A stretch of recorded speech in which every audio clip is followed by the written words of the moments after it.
You know that feeling when your gut tells you something's wrong? It's subtle at first. A small shift, like the air in the room gets heavier, but you try to ignore it. That's where I was. My name's Adam, and I'm 33, married to Emily, who's 27.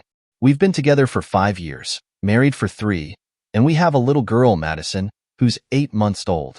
Now, I'm not the kind of guy who snoops. I respect Emily's space. It's part of the trust we built. But this particular afternoon, everything changed. It was a Sunday, and Emily was in the shower. Madison was squirming on the changing table, fussing for a new diaper, and like a half-asleep zombie, I reached for the diaper bag. Emily usually packs everything in there before taking Madison out for walks, so I figured I'd find what I needed. I opened the bag and spotted a couple of diapers, but as I pulled one out, something else tumbled onto the floor. At first, I thought it was just another baby thing. Maybe a tube of ointment or a toy. But no. When I bent down to pick it up, I froze. Condoms. Not a full pack, either. A pack of 3, but only one was left. My head was spinning. My heart was pounding so hard I could feel it in my throat. Emily and we don't use condoms. We haven't needed to since she gave birth. She's breastfeeding, and well, her cycle hadn't come back yet. So why the hell were there condoms in her bag?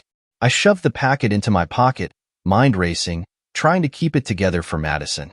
I changed her diaper with shaky hands, but in my head, I was already running through the possibilities. There had to be a logical explanation, right? Maybe one of her friends slipped it in as a joke. Or maybe it wasn't even hers.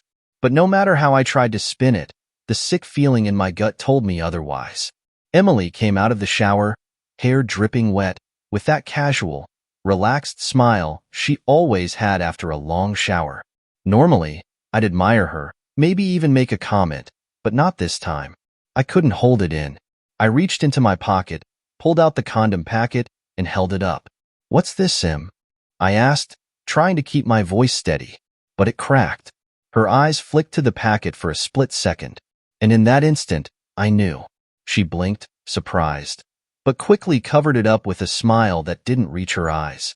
"Oh, babe, that's not mine," she said, letting out a laugh like this was some sort of misunderstanding. "Where'd you find that?"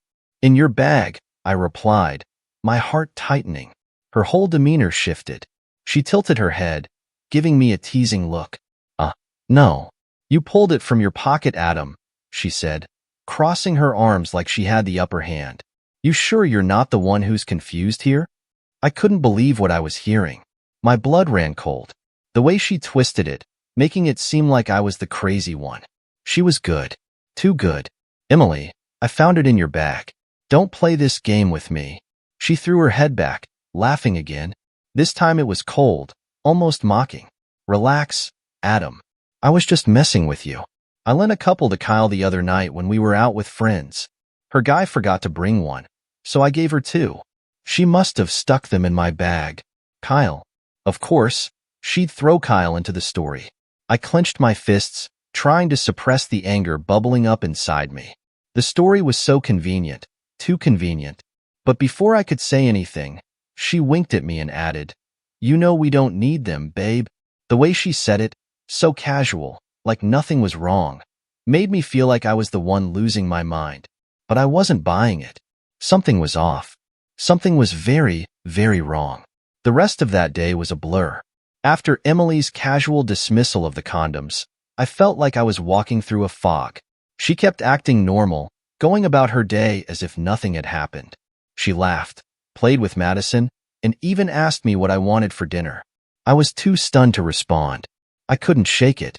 The way she laughed it off, the way she tried to gaslight me like I hadn't found the condoms in her bag, it gnawed at me. For years, I thought I knew Emily, thought I could read every expression, every mood. But now, I was staring at someone who seemed like a stranger. That night, I could barely sleep. I lay there next to her, staring at the ceiling, replaying the moment over and over. Her excuse about Kyle lending the condoms seemed like a weak cover-up. I mean, who just hands out condoms like candy? And why were there 2 missing? The more I thought about it, the more the knot in my stomach tightened. Every breath I took felt heavier. I finally drifted off in the early morning, But it wasn't long before Madison's cries pulled me out of my shallow sleep. I groaned, rolling out of bed, and as I reached for the baby monitor, I saw Emily was still sound asleep, snoring softly like she didn't have a care in the world. Normally, I would let her sleep, especially since she was breastfeeding, but not today. "Emily, it's your turn," I mumbled, nudging her. She groaned, barely lifting her head, and muttered, "Just a few more minutes." I sighed, frustrated. It wasn't just the late-night feedings, it was everything.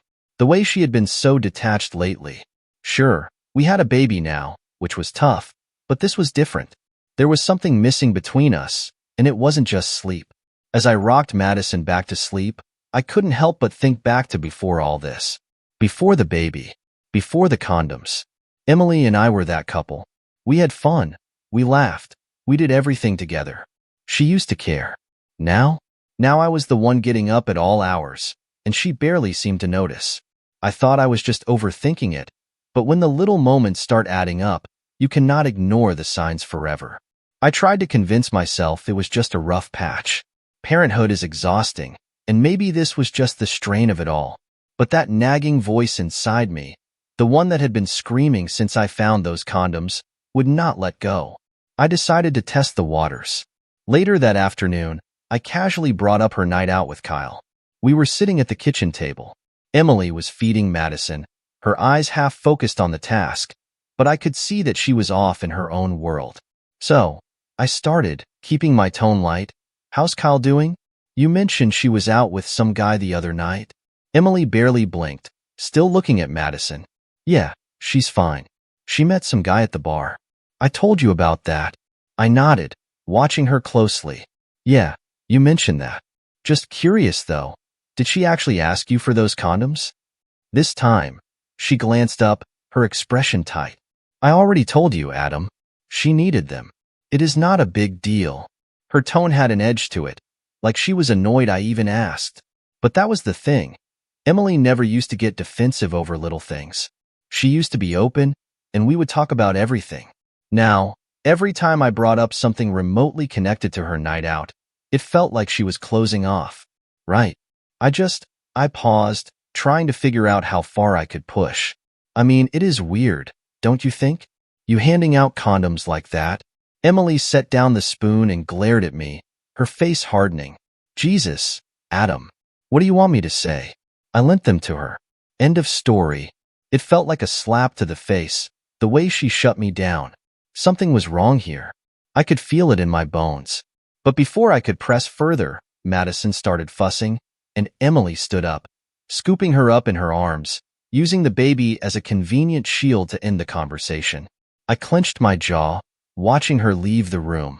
Every fiber in me told me not to let this go, but now was not the time. The tension in the house only grew after that day. Emily kept brushing off my questions, acting like I was crazy for even doubting her. She would throw on that same smile, as if nothing was wrong, but I could feel it. The distance between us was becoming a canyon. About a week after the condom incident, I started noticing more subtle changes. Emily had been spending more time on her phone, hiding her screen when I walked into the room. She was going out more frequently, too, saying she was meeting up with friends or running errands, but the trips seemed to get longer each time. And when she was home, her energy was off. She wasn't the same Emily I'd fallen in love with, the warm, caring woman who would laugh at my stupid jokes and tell me about her day in vivid detail. Now, she was quieter, distracted, like her mind was somewhere else. One night, after she had gone out yet again, I found myself sitting on the couch, staring blankly at the television. Madison was fast asleep in her crib, and I should have been relaxing, maybe catching up on some sleep myself. But I couldn't. My thoughts were all over the place. I kept replaying her excuses, the condoms, her evasiveness. The doubt was eating me alive. I grabbed my phone and opened her Instagram. It was not like I made a habit of checking her social media, but something about tonight made me curious. As I scrolled through her posts, I saw the usual. Pictures of Madison, shots of us together from months ago. But something was missing. Emily used to post about our life constantly, sharing little updates about what we were up to. But lately, it was like I had disappeared from her online world. Then I noticed something. Emily had recently tagged herself at a bar in one of her Instagram stories, a place she had told me she went with friends. But there was something off about the photo. There was no group of girlfriends in the picture, no hint of the usual crowd. Instead, it was just a shot of the bar, dimly lit with empty tables, a glass of wine in the foreground. No faces, no friends. I clicked on the account of the bar. My stomach turned. The timestamp showed she had been there much later than she said she was. I could feel my hands shaking as I realized she had lied about when she had come home. The bar's feed showed events from that night: live music, a small crowd. Emily's story didn't match the vibe. I knew what I had to do. I had to get to the bottom of this. I could not keep playing detective, guessing and second-guessing everything she said or did. I needed proof. Real, undeniable proof. The next day, while Emily was at work, I did something I never thought I would. I went into her closet, digging through her things, looking for anything that might explain what was going on. I hated myself for it. But this wasn't about paranoia anymore. This was about my marriage. My family. At first, I found nothing. Just her usual stuff. Clothes, shoes. The same purse she took out with her on those nights she claimed to be with friends. But then, in the back of the closet, buried under a pile of old sweaters, I found a small box. My heart pounded as I opened it. Inside, there were receipts, dinners, drinks, hotel stays. Some of them dated back months, all from places she had never mentioned to me. My stomach churned as I looked through them, each receipt like a punch to the gut. But it was not just the receipts. I found a second, smaller box inside. It was filled with little keepsakes, movie ticket stubs, handwritten notes, small trinkets. And then, tucked beneath a folded piece of paper, was the final blow. A photo. It was Emily, and some guy I had never seen before. They were at a bar, her arm draped around his shoulders, both of them laughing, looking far too comfortable with each other. It was like a knife twisting in my chest. All the doubts I had, all the suspicions, it was real. This was real. I sat there on the floor of the closet, clutching that photo, my whole world crumbling around me. I felt like I couldn't breathe. How could she do this to me? To us? To Madison? I had to confront her, but I knew this would not be like before. No more excuses. No more dodging the truth. I knew I couldn't wait. The moment Emily walked through the door that evening, the tension in the air was palpable. She smiled at me like everything was fine, like she hadn't been out late again, like I hadn't just uncovered the truth about her lies. But this time, I was ready. As soon as she set her bag down, I stood up from the couch, the box I had found in her closet still sitting on the coffee table in front of me. She glanced at it, her eyes flickering with a brief flash of something: nervousness? Fear? Before she composed herself, acting like it was just another evening. "Hey, babe," she said, casually. "What's up?" I took a deep breath, my pulse racing in my ears. I wasn't going to lose my cool. Not yet. "We need to talk, Emily." She froze, her face barely changing, but I could see it in her eyes. She knew. About what? I gestured toward the box. "About this." Her gaze flicked to the box, then back to me. For a split second, I saw panic. But then, just as quickly, she put on that mask she had been wearing for weeks, the cool, unaffected expression. "Adam, I do not know what you think you found, but—" I cut her off, my voice low, barely holding back the anger. Do not lie to me again." She blinked, taken aback by the sharpness in my tone. For a moment, neither of us said anything. The silence in the room felt thick, like the walls were closing in on us. I reached into the box and pulled out the photo, the one of her with that guy. I held it up, letting her see it. "What the hell is this, Emily?" Her face paled. She opened her mouth, then closed it, like she was struggling to find the right lie. I could see her mind working, trying to come up with a story. But this time, she didn't have one ready. Adam, I can explain," she stammered. But even as she said the words, I could hear how hollow they sounded. "Explain what?" I snapped, my voice rising. "Explain why you have been sneaking around with some guy behind my back?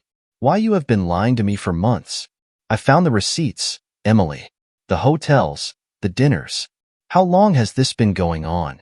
She stepped back, her face crumbling as she realized there was no way out. It is not what you think. Really? I said, throwing the photo onto the table. Because it looks exactly like what I think. You have been cheating on me. Emily's lip quivered, her tough exterior cracking. I did not mean for it to happen. There it was. The confession. The words that broke me. My legs felt weak, and I sank back down onto the couch, burying my face in my hands. I had imagined this moment 1,000 times since the day I found those condoms, but nothing could have prepared me for the reality of hearing her admit it. You lied to me, I muttered, barely able to keep my voice steady. You have been lying to me this whole time. She knelt down in front of me, reaching out to touch my arm, but I jerked away from her, the rage boiling up inside me. Adam, please. It was a mistake. I made a mistake. A mistake? I spat. This was not a mistake, Emily. You do not accidentally have an affair for months. You planned this. You snuck around. You lied every single day. She started crying, her hands trembling as she tried to explain herself. I did not want to hurt you. I do not know. I felt trapped. After Madison was born, everything changed. I needed to feel like myself again, and I made a terrible choice. I shook my head, laughing bitterly. You are blaming this on Madison? On us? No, she sobbed, her voice cracking. No, I am not blaming you or her. I am blaming myself. I was stupid, Adam. I thought I could fix it, but I was just digging myself in deeper. I swear it did not mean anything. He does not mean anything. I stared at her, the woman I had built my life with, the mother of my child. Now reduced to this, a liar, a cheat, someone I could barely recognize.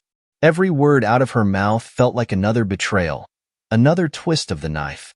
You threw away everything, I said quietly. Everything we had. For what? Some fling? Some guy you barely know? She sobbed harder, tears streaming down her face. I know I messed up. I will do anything to fix this. Please, Adam. Please do not walk away from us. From Madison. I stood up, turning my back to her, unable to look at her face anymore. The anger, the hurt, the betrayal. It was all too much. I had to get out of there, away from her, away from the lies. I do not know if I can forgive you, I said, my voice cold. Not after this. And with that, I walked out of the room, leaving her sobbing on the floor behind me. The moment I left that room, I felt like I could finally breathe again. But that breath, deep as it was thick with anger, confusion, and heartbreak. I walked straight out the front door, needing space, needing to be anywhere but near her. I did not have a plan. I just had to escape. I got into the car and drove. Nowhere in particular, just driving. The sun was setting, casting this eerie glow over the streets, which somehow matched how I felt inside. Like everything was slowly fading, darkening, falling apart. I passed houses with warm lights and families, probably sitting down to dinner, the kind of evening I should have been having. But instead, I was running from the wreckage of my marriage. I parked the car in some random lot, probably outside a grocery store, and just sat there in silence. It was as if my brain could not process what had just happened. I kept going over her words, her excuses. The way she said it was a mistake, like that was supposed to soften the blow. A mistake is knocking over a glass of water, not months of sneaking around with someone else. I pounded my fists against the steering wheel, a roar of frustration bubbling up inside me. How had we ended up here? We were supposed to be happy. I thought I had done everything right. Sure, things had been tough since Madison was born, but that was normal, right? Every couple goes through rough patches after a baby. But cheating? Lying to my face for months? That was not supposed to be part of the deal. After sitting there for what felt like hours, I knew I had to talk to someone. I could not keep this all in my head. I needed another voice, someone outside of the mess. So, I called the only person I could trust with something like this, my brother, Ryan. He picked up on the third ring, sounding tired. Hey man, what's up? I hesitated for a second, trying to find the right words, but there were none. I need to talk to you. It is about Emily. There was a pause. Okay, what happened? I swallowed, the lump in my throat almost too big to speak around. She's been cheating on me. Silence. What? Ryan's voice came back, sharper this time, like he was wide awake now. I found out today. I mean, I had my suspicions, but today, I found the proof. She admitted it. Jesus, Adam, I do not even know what to say. I laughed bitterly. Yeah, me neither. Where are you right now? He asked, sounding more alert, concerned. Do you want me to come over? I do not even know where I am. I left the house. I needed to get out of there. There was a long pause before Ryan spoke again. Listen, come to my place. We will talk about it. You should not be alone right now. I nodded, even though he couldn't see me. Yeah, okay. I will be there soon. The drive to Ryan's felt like an eternity, but when I pulled up to his house, seeing the familiar sight of his front porch gave me a sense of calm, however fleeting. He opened the door before I even knocked, pulling me into a quick, rough hug. You look like hell, he said, not unkindly. Yeah, I feel worse. We sat down in his living room, and I could tell he was waiting for me to talk. I sighed, rubbing my face with my hands before finally speaking. I found condoms in Emily's bag a week ago. She lied about it, said they were for her friend, but I knew something was wrong. So I started digging and found a photo of her with this guy. She finally admitted it tonight. She's been having an affair for months. Ryan just sat there, looking at me like he could not believe what he was hearing. That's messed up, Adam. Really messed up. What did she say? Why did she do it? I scoffed. She tried to blame it on feeling trapped, on how things changed after Madison was born. Like that excuses anything. Ryan leaned forward, his face serious. What are you going to do? I let out a long breath, leaning back on the couch. I do not know, man. Part of me wants to kick her out, tell her it is over. But then there is Madison. I cannot just tear apart our family. Yeah, but she's the one who tore it apart first, Ryan said, his voice hard. This is on her, Adam, not you. I know, I said, running my hands through my hair. But it still feels like if I do anything, it'll be me breaking everything apart. I do not know if I can just walk away. Ryan sighed, shaking his head. You do not have to decide tonight.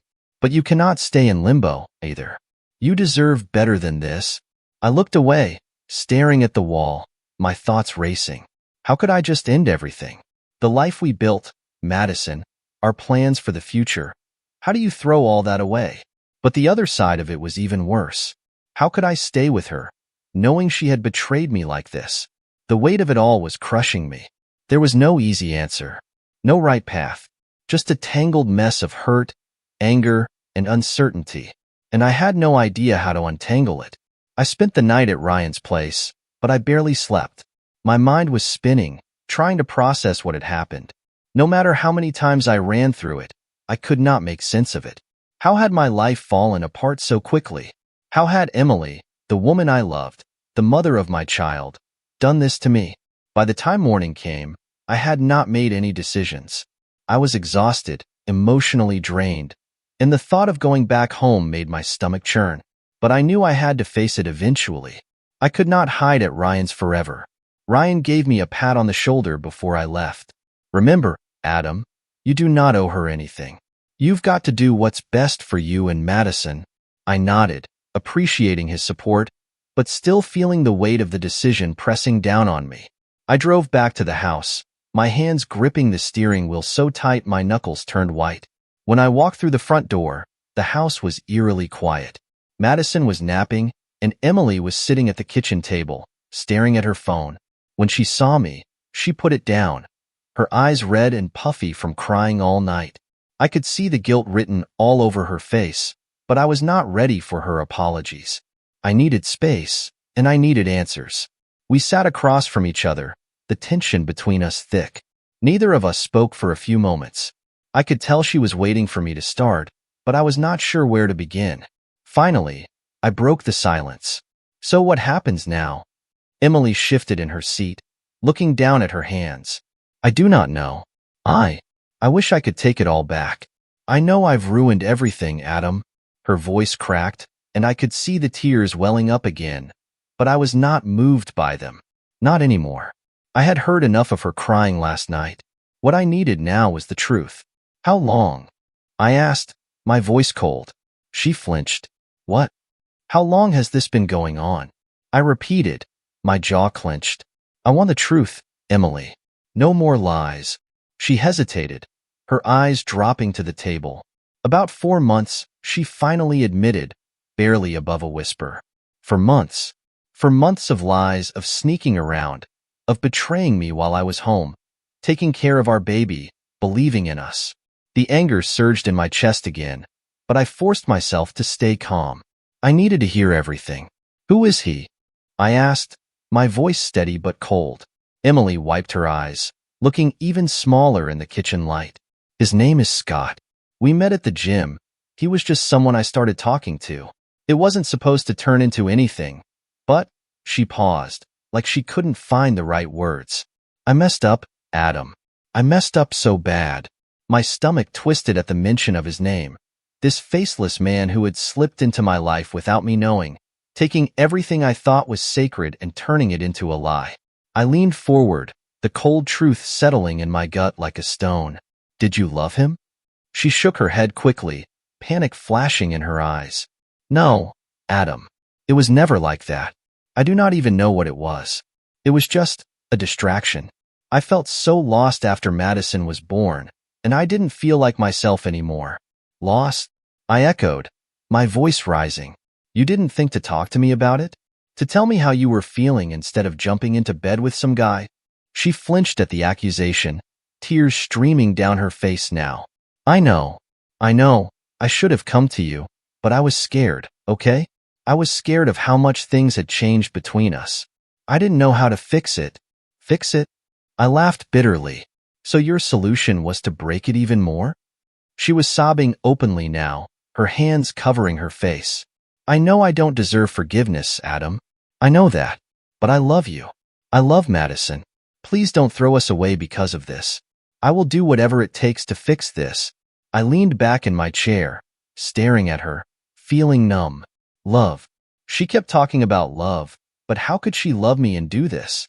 How could she betray me, betray our family, and still claim to care? I can't just pretend like this didn't happen, I said, my voice low but firm. You have no idea what you've done to me, Emily. To us. This isn't something you can just patch up with apologies. I know, she whispered, her voice broken. But I'll do anything, Adam. I'll go to counseling. I'll do whatever you want. Just, please don't leave us. I looked at her, really looked at her for the first time since this whole mess started. She looked so small, so fragile, like she was crumbling under the weight of her own mistakes. Part of me wanted to reach out, to comfort her, to fix this. But another part of me, the part that had been shattered by her betrayal, was screaming at me to walk away, to protect myself, to protect Madison from this toxic mess. I don't know if I can, I said, my voice barely above a whisper. I don't know if I can ever trust you again. Her face crumpled at my words, and she buried her face in her hands again, sobbing harder. But this time, I didn't feel the urge to comfort her. I didn't feel anything but a cold, empty space where my love for her used to be. I stood up, looking down at her, and realized that this might be the moment everything truly broke. There was no going back from this. No easy fix. And for the first time, I wasn't sure I wanted to fix it. I need time, I said, turning toward the door. I can't be here right now. I walked out of the house, leaving Emily crying at the table behind me. The future was uncertain, but one thing was clear. I couldn't stay in the same place anymore. I spent the next few days in a fog, crashing on Ryan's couch, trying to make sense of everything. My head was a mess of emotions. Anger, betrayal, sadness, and somewhere deep down, confusion about what I should do next. Every time I thought about Emily, it was like I was being pulled in two different directions. Part of me wanted to fix it, for Madison's sake, for the life we had built together. The other part of me, the part that felt raw and broken, could not see how I could ever trust her again. Ryan tried to help, offering his advice, but even he didn't have the answers. You have to do what's right for you, Adam. I know you love Madison, and you want to keep the family together, but you cannot destroy yourself trying to fix something that might be beyond repair. I knew he was right, but it didn't make the decision any easier. Emily had been texting me nonstop, saying she wanted to talk, that she wanted to make things right. I ignored most of the messages, but one stood out from the others. She was asking to see Madison. I had taken Madison with me when I left the house. I couldn't leave her with Emily, not while I was trying to figure things out. Emily wasn't in a good place, and I didn't trust her judgment. But I knew Madison needed her mother, and I had to be fair. So, after days of avoiding it, I finally agreed to meet Emily at the park, a neutral place where we could talk. The air was crisp that morning, the kind of autumn chill that sneaks in as summer starts to fade. I bundled Madison up in her little jacket and hat, and we headed out. My heart raced as I pushed the stroller toward the park, wondering how this meeting would go, how I would even face Emily after everything. When I got there, she was already sitting on a bench, looking small and nervous. As soon as she saw us, her face lit up, a mixture of relief and sadness washing over her features. She stood up, wiping her hands on her jeans, clearly anxious. "Hey," she said softly, her eyes glued to Madison. "Hey," I replied, keeping my voice neutral. I lifted Madison out of the stroller, and she squealed, reaching for Emily. My heart clenched at the sight. No matter how angry I was, it was hard to deny the bond between mother and daughter. Emily took her, holding her close, tears welling up in her eyes as she kissed Madison's cheek. For a few minutes, it was quiet. Emily sat down on the bench, holding Madison in her lap, and I stood there, unsure of what to say. Eventually, I sat down next to them, but the silence was heavy. I knew we couldn't avoid the conversation forever. "Emily," I finally said, "I don't know what you expect me to do here." She looked up at me, her eyes pleading. "Adam, I know I screwed up. I know I betrayed you, and I hate myself for it. But I love you. I love Madison. I never wanted to hurt you like this." I shook my head, feeling that familiar knot of anger twist inside me. "You say that, but you still did it. For months. You lied to my face every day. How am I supposed to believe anything you say now?" She broke down then, her voice trembling. "I don't have an excuse, Adam. I was selfish. I was scared. I felt lost after the baby was born, and instead of turning to you, I made the worst mistake of my life. But I'm begging you, please don't take Madison away from me. I'll do whatever it takes to make this right. I'll go to therapy. We'll go to counseling. I don't want to lose our family." Her words hung in the air, and for a moment, I just stared at her, watching her hold our daughter, her tears falling silently. She was broken, just as much as I was. But I didn't know if that was enough to fix the damage between us. Madison deserved a stable home, parents who loved her and each other.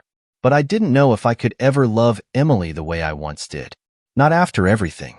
"I don't know if I can ever trust you again," I said quietly, my voice heavy with the weight of the truth. "I can't just forget what you did, and I don't know if we can come back from this." She sniffed, nodding, her face etched with pain. I know it's going to take time, and I don't expect you to forgive me right away. But please, for Madison's sake, can we try?" I looked at Madison, her chubby little hands playing with Emily's hair, blissfully unaware of the storm her parents were caught in. She was the one innocent piece of all this, the one person I had to protect above all else. "I'll think about it," I said, my voice quiet but firm. "But if we do this, Emily, things are going to have to change. No more lies. No more secrets. If you want this family to survive, we're going to have to rebuild everything from the ground up." Emily nodded, her eyes hopeful through the tears. "I'll do whatever it takes, Adam. I swear." I stood up, my heart heavy with uncertainty. "I'll call you later. We'll figure out how to move forward." As I walked away, pushing Madison in her stroller, I felt the weight of the decision pressing down on me. I didn't know what the future held. I didn't know if I could forgive her, or if our marriage was even salvageable. But I did know one thing. I had to do what was best for Madison, no matter how hard it was for me. And maybe, just maybe, there was a chance to heal. Or maybe this was the beginning of the end. Only time would tell.